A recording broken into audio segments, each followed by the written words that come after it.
ప్రార్థన చేసుకుందాం. గుప్త ప్రార్థన. సర్వాధికారి నిరంతర స్తోత్రం కూడా నిత్యాశ్రయదుర్గమైనటువంటి మా ప్రభువా, నీకు వందనాలు, స్తోత్రాలు.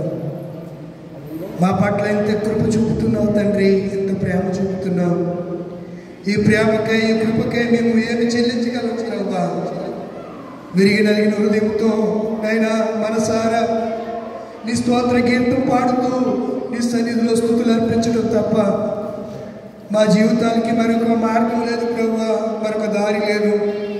క్షేమ మార్గంలో మమ్మల్ని నడిపిస్తున్నావు. నీతి మార్గంలో, సన్మార్గంలో, సత్య మార్గంలో, జీవ మార్గంలో మీరు మమ్మల్ని నడిపించుకుంటూ వస్తున్నారు ప్రభువా. సంఘం అనే నీ శరీరము, శిరస్సు అయినట్టు సంఘానికి శిరస్సు అయినట్టు నీవు నీ ఆలోచన, నీ క్రమంలో మమ్మను ప్రభువా సర్వ సత్యములోనికి సంఘాన్ని మమ్మను మీరు నడిపిస్తున్న విధాన్ని బట్టి నీకు లెక్కలేని స్తుతులు, స్తోత్రాలు. ఇదే నాన్న ప్రభు, ఎక్కడైతే ఆరాధనలు జరిగాయో ప్రతి చోట మీరు మహిమ పొందారని విశ్వసిస్తూ నమ్ముతూ నీకు స్తుతులు చెల్లిస్తున్నాను నాయన. నీకు వందనాలు, స్తుతులు, స్తోత్రాలు. మా ఎపిపానియా గొర్రెముడి ఈ లూథరన్ సంఘాన్ని ఒకసారి మీరు జ్ఞాపకం చేసుకోండి. ప్రతిదినుడు జ్ఞాపకం చేసుకుంటున్నాం. ఇదేనా నా ప్రత్యేకమైనటువంటి స్పెషల్ గ్రేస్తో ప్రత్యేకమైన కృపతో జ్ఞాపకం చేసుకోండి ప్రభువా. మీరు చూడండి, బిడ్డలందరినీ సర్వసత్యములోనికి నడిపించండి. బలహీనులుగా ఉన్న వాళ్ళని బలపరచండి. నేను అస్వస్థతతో, వ్యాధులతో బాధపడుతున్న వారికి స్వస్థతను దయచేయండి.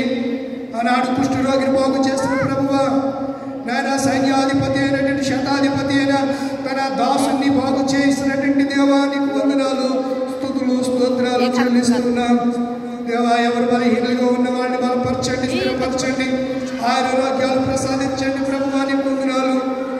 కువైట్ దేశాల్లో ఉన్న బిడ్డల కొరకు ప్రార్థిస్తున్నాము. నిత్యమైన కృపా వాత్సల్యం వారి పట్ల కనుపరిచి వారు అక్కడ ఉన్న దినాలు నీ కృపాక్షేమాలుగా గడిపి తిరిగి స్వదేశంలోనికి వచ్చే సంఘముతోనూ, కుటుంబంతోనూ, సమాజంతోనూ ఉండటానికి కృప అనుగ్రహించమని విజ్ఞాపన చేస్తూ ఉన్నాం. ఈ క్రైస్తవ సార్వత్రిక ఎపిపానియా గొర్రెముడి లూథరన్ ఈ సంఘ పెద్దలందరిని బట్టి, అలాగే నాయన ఎల్సిసి పెద్దలను బట్టి, పిసిసి నాయన సెక్రటరీ, ట్రెజరర్ గారులను బట్టి నీకు వందనాలు, స్తుతులు, స్తోత్రాలు. మంచి నాయకత్వాన్ని దయచేయండి. మంచి జ్ఞానం అనే కృపను ఈ బిడ్డలకు మీరు అనుగ్రహించండి. ఉన్నత కృపతో మీరు అభిషేకించండి.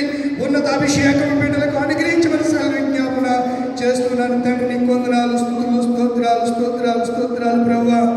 అలాగే తండ్రి, స్త్రీల సమాజాన్ని జ్ఞాపకం చేసుకోండి. స్త్రీలందరినీ మీరు